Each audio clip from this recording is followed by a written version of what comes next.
Hello বন্ধুরা, তোমরা সবাই কেমন আছো? আশা করি তোমরা সবাই অনেক ভালো আছো আর আমরাও অনেক ভালো আছি।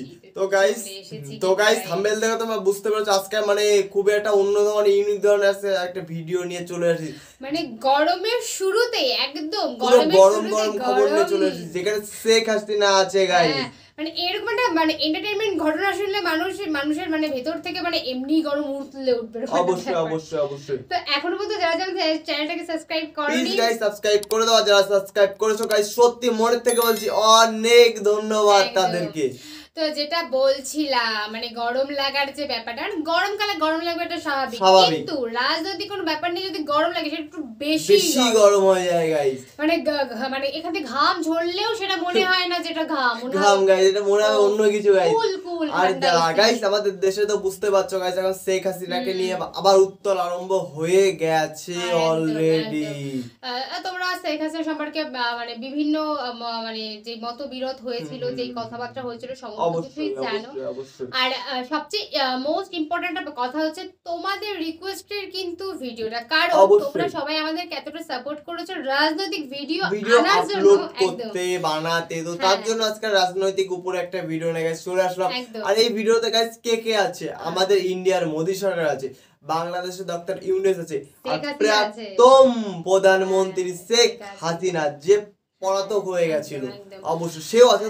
টোটালি শেখ হাসিনার উপরে গল্পটা হবে, মানে গল্প বলছে টোটাল কথাটা হবে অবশ্যই।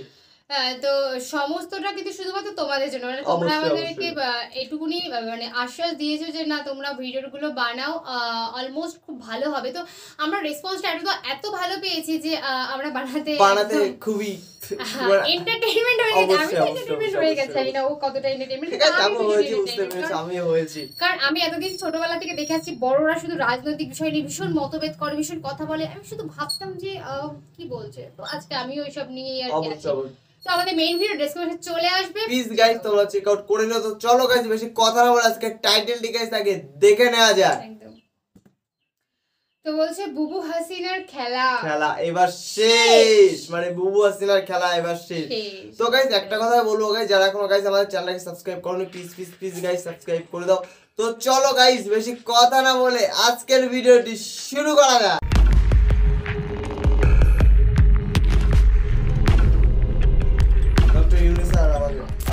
ব্যাংককের রাত নিঝুম, আকাশে তারারা যেন নিঃশব্দে একটি গোপন রহস্যের সাক্ষী হয়ে দাঁড়িয়ে আছে। দূরে বিমস্টেক সম্মেলনের আলো ঝিকমিক করছে, কিন্তু শহরের একটি অন্ধকার কক্ষে যে খেলা চলছে তা বিশ্ব রাজনীতির মানচিত্র বদলে দিতে পারে।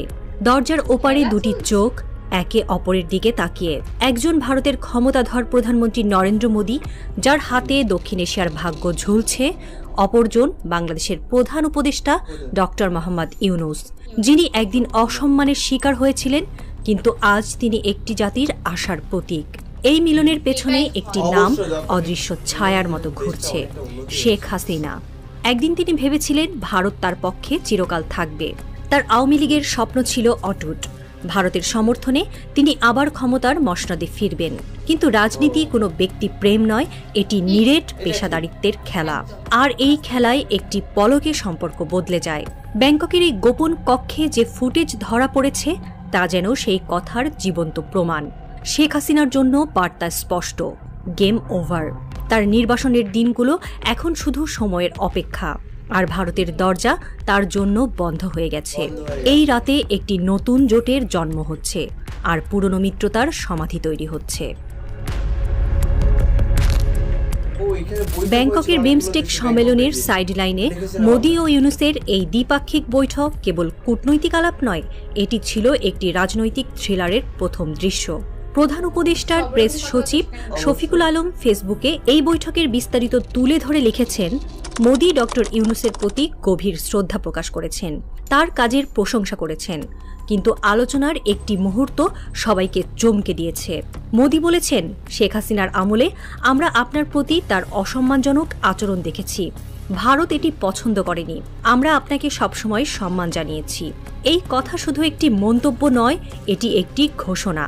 হাসিনা আর আওয়ামী লীগ যে ভেবেছিল ভারত তাদের পক্ষে চিরকাল থাকবে, সেই ভ্রম ভেঙে গেছে। সম্পর্ক বদলে গেল একটি পলকে। এই বৈঠক যেন সেই কথার জীবন্ত প্রমাণ।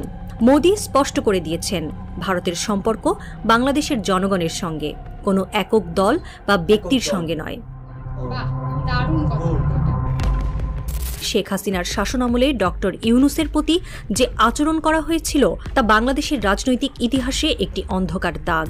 গ্রামীণ ব্যাংক থেকে তাকে জোর করে সরিয়ে দেওয়া, তার বিরুদ্ধে মিথ্যা মামলা, তার কাজকে হেয় করার চেষ্টা, এসব ছিল হাসিনার ক্ষমতার অহংকার। কিন্তু বৈঠকে যখন ডক্টর ইউনূস এই প্রতারণার কথা তুলে ধরেন, মোদির প্রতিক্রিয়া ছিল তীক্ষ্ণ।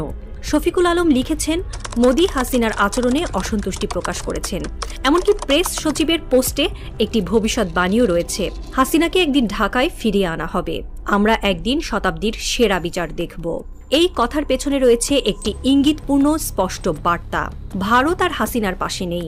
নির্বাচনে থাকা এই নেত্রীর জন্য সময় যেন শেষ হয়ে এসেছে। আওয়ামী লীগের শেখ হাসিনাকে নিয়ে দেখা ক্ষমতার সমস্ত আশা কার্যত ধুলোয় মিশে গেছে। মোদি ইউনূস বৈঠক এবং হাসিনার বিপক্ষে যায় এমন মন্তব্য ভারতের কৌশলে পরিবর্তনের ইঙ্গিত।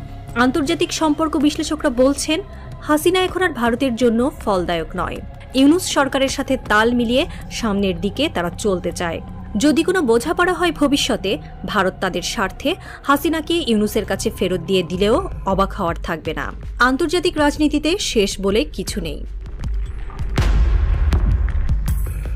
মোদি বৈঠকে বারবার বলেছেন, ভারত বাংলাদেশের জনগণের সঙ্গে সম্পর্ক চায়। এটি একটি কৌশলগত পদক্ষেপ। অতীতে হাসিনার আওয়ামী লীগের সঙ্গে ভারতের ঘনিষ্ঠতা থাকলেও বাংলাদেশের নতুন রাজনৈতিক বাস্তবতায় ভারত তার অবস্থান বদলাচ্ছে। ডক্টর ইউনূসও বলেছেন, আমরা ভারতের সঙ্গে সর্বোত্তম সম্পর্ক চাই, ন্যায়, সমতা আর পারস্পরিক শ্রদ্ধার ভিত্তিতে। এই বৈঠকের মাধ্যমে ভারত যেন ডক্টর ইউনূসের নেতৃত্বকে স্বীকৃতি দিয়েছে। একদিন যিনি হাসিনার রোষের শিকার হয়েছিলেন, আজ তিনি বাংলাদেশের প্রধান উপদেষ্টা হিসেবে বিশ্ব মঞ্চে সম্মান পাচ্ছেন।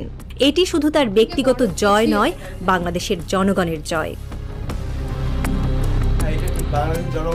হাসিনার আমলে ডক্টর ইউনূসের উপর যে অত্যাচার হয়েছে তা বাংলাদেশের মানুষের মনে গেঁথে আছে। গ্রামীণ ব্যাংক থেকে তাকে সরানো, তার বিরুদ্ধে মামলার পাহাড়, এসব ছিল ক্ষমতার দম্ভ। কিন্তু আজ যখন তিনি দেশের নেতৃত্বে, ভারত তার পাশে দাঁড়িয়েছে। মোদির এই সমর্থন অতীতের ক্ষতের প্রতিশোধ আর ভবিষ্যতের জন্য একটি নতুন পথ। হাসিনার জন্য ভারত এখন শুধু একজন অতিথি পরিচারক। তাকে খাওয়ানো পড়ানোর দায়িত্ব নেবে, কিন্তু ক্ষমতায় ফিরিয়ে আনার কোনো আশা নেই। ব্যাংককের সেই গোপন কক্ষে আলো নিভে গেছে। দরজা বন্ধ হয়েছে, কিন্তু বাইরে একটি ঝড় উঠেছে। দূরে নির্বাসনে থাকা শেখ হাসিনার সামনে যখন এই ফুটেজগুলো পৌঁছেছিল, তখন তার মনে কি ঝড় বয়ে গেছে? একদিন যে ভারত তার ক্ষমতার ভিত ছিল, আজ সেই ভারত ডক্টর ইউনূসের হাত ধরেছে। তার আওয়ামী লীগের স্বপ্ন ভেঙে চুরমার হয়ে গেছে। রাজনীতির এই থ্রিলারে তার জন্য শেষ বার্তা, হাসিনা, তোমার খেলা শেষ।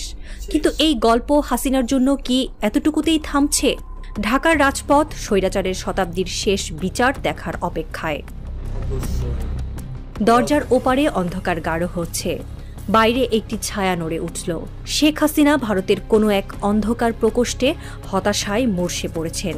শুধু কি তার প্রধানমন্ত্রিত্বের শেষ অধ্যায় রচিত হয়েছে, নাকি তার ফাঁসি হবে বাংলাদেশের মাটিতে? সময়ের গর্ভে লুকিয়ে আছে উত্তর।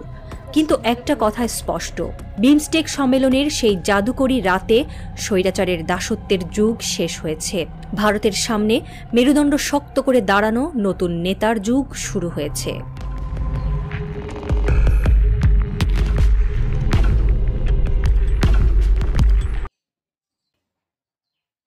তো বন্ধুরা, ভিডিওতে তোমরা দেখলে একটা মানে টোটাল একটা ইউনিক ধরনের ভিডিও ছিল গাইস। এখানে সত্যি আমি সত্যি চাই যে বাংলাদেশ আর আমাদের ইন্ডিয়ার ভিতরে গাইস মানে খুবই একটা বন্ধুত্ব দেশ, আগেও যেমন ছিল এখনো যেমন তেমনই হয়ে যায়। কারণ বাংলাদেশও চাই আমাদের ভারতের সাথে খুব ভালো বন্ধুত্বপূর্ণ সম্পর্ক, তারা আমাদের ভারতও চাইছে এখন যে ওদের সাথে খুব ভালো, আগেও ছিল কিন্তু মাঝখানে যাই হোক সমস্যা হয়েছিল। আর যার জন্য পুরো সোশ্যাল মিডিয়া জুড়ে শুধু দেখা যাচ্ছে যে বাংলাদেশের সাথে ভারতের ভীষণ একটা দ্বন্দ্ব তৈরি হয়েছে। তো আমি চাই যে মানে এটা আমার মনের থেকে বলা আছে, আমি চাই যে মানে এটা যাতে আর না হয়, যাতে সবাই বলুক যে না এই তো গাইস আমি একটা কথা বলছি, আমাদের ইন্ডিয়া আর বাংলাদেশের ভিতর দুটো যদি মানে সম্পূর্ণ যদি ভালো একটা দেশ হয়ে যায়, মানে খুবই বন্ধুত্ব দেশ হয়ে যায়, তো সিরিয়াসলি বাণিজ্যের দিক দিয়ে অনেকটা এগিয়ে যাবে, দুটো দেশই অনেকটা এগিয়ে, তোমরা বুঝতেই পারছো।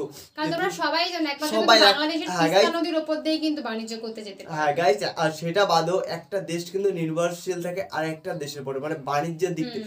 কোনো দেশের সাথে যদি কোনো দেশের বাণিজ্যটা ঠিকঠাক না হয় তো তাহলে বুঝতে পারছো বাণিজ্যের দিক দিয়ে অনেকটা পিছিয়ে পড়তে পারে একটা দেশ। আর গাইস একটা কথা বলছি, এইখানে আমাদের বাড়ির পাশে দেখেছি পেট্রোপল যেটা বলে বর্ডার বলে, তো ওখানে আমাদের বাড়ি গাইস। তো আমরা দেখেছি এর সম্বন্ধে কিছু আমরা হালকা পাতলা জানি, যে বাণিজ্যের সম্বন্ধে আমরা একটু জানি, কারণ আমাদের ইন্ডিয়ার থেকে অনেক প্রোডাক্ট তোমাদের বাংলাদেশে যায়, আর বাংলাদেশে তো অনেক প্রোডাক্ট আমাদের ইন্ডিয়াতে আসে। তো কি কি প্রোডাক্ট সেটা তোমরা অবশ্যই জানো আমি কোন কোন প্রোডাক্টের কথা বলছি।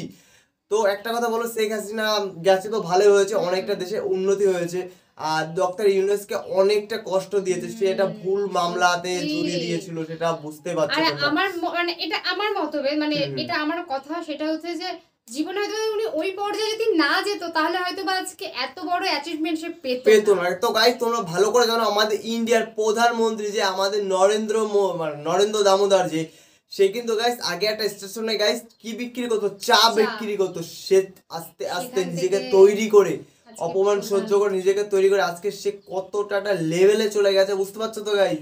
সে এখন আমাদের ইন্ডিয়ার প্রধানমন্ত্রী, সে যা বলবে তো সেটাই করতে রাজি।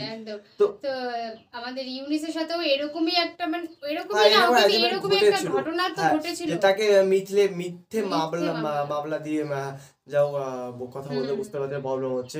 যাই হোক মানে সেখান থেকে যে উনি আজকে এত দূর পৌঁছে গেছে, এটা একমাত্র গাইস আমাদের বাংলাদেশের মানে জনগণের জন্য এটা হচ্ছে। তো অসংখ্য ধন্যবাদ সব জনগণকে। ক্ষমতা হাতে থাকলেই কিন্তু কখনো কোনো কিছু হয় না। দেখো বাংলাদেশের আগে প্রধানমন্ত্রী ছিল যে শেখ হাসিনা, তাকে কিন্তু আমাদের মানে ছাত্র যাকে বলে যুব সমাজ তাকে বের করেছে। তো আমরা যদি চাই, আমরা জনগণ পাবলিক যেটা চাই যে এই জিনিস করতে হবে, তো এই জিনিসে করতে হবে। তো একান্ত থাকলে সবকিছু মানে সম্ভব হবে, সবকিছু সম্ভব হবে। তো অবশ্যই তোমরা আমাদেরকে জানাও আমাদের ভিডিওটি কেমন লাগলো, আর আমাদের এই রাজনৈতিক নিয়ে ভিডিও তোমাদের কেমন লাগলো গাইস অবশ্যই তোমরা কমেন্টে জানাও।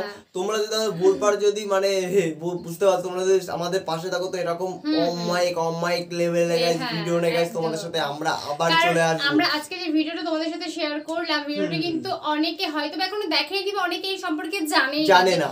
শেখ হাসিনা চলে গেছে কিন্তু তারপরে কি হয়েছে সেটা আমরা জানি না, কিন্তু জানাটা আশা করা যায় দরকার, প্রতিটা মানুষের দরকার এগুলো জানা। তো সেগুলো জানানোর দায়িত্ব আমাদের, অনেকটা আমাদের, তার জন্য আমরা চেষ্টা করবো তাদের তোমাদেরকে নিত্য নতুন ধামাকাদার গাইস ভিডিও নিয়ে আমরা আসবো। তোমরা প্লিজ গাইস আমাদেরকে সাপোর্ট করো, সত্যি বলছি তোমরা যত সাপোর্ট করবে তত আমাদের ভিতরে এন্টারটেইনমেন্ট বাড়বে, যে ভিডিও বানানো, নতুন নতুন ভিডিও। এই শুধুমাত্র কিন্তু আমরা এই ভিডিওটার ভিউজ দেখতে চাই, যে এই ভিডিওটার ভিউজ ঠিক কতটা হলো তার উপর ডিপেন্ড করে কিন্তু আমরা তোমাদের জন্য আরো রাজনৈতিক ভিডিও নিয়ে চলে আসবো। সব ধরনের এন্টারটেইনমেন্ট ভিডিও হবে, ফানি ভিডিও হবে, রোস্টিং ভিডিও, সব ধরনের ভিডিও গাইস তোমাদের সাথে নিয়ে চলে আসবো।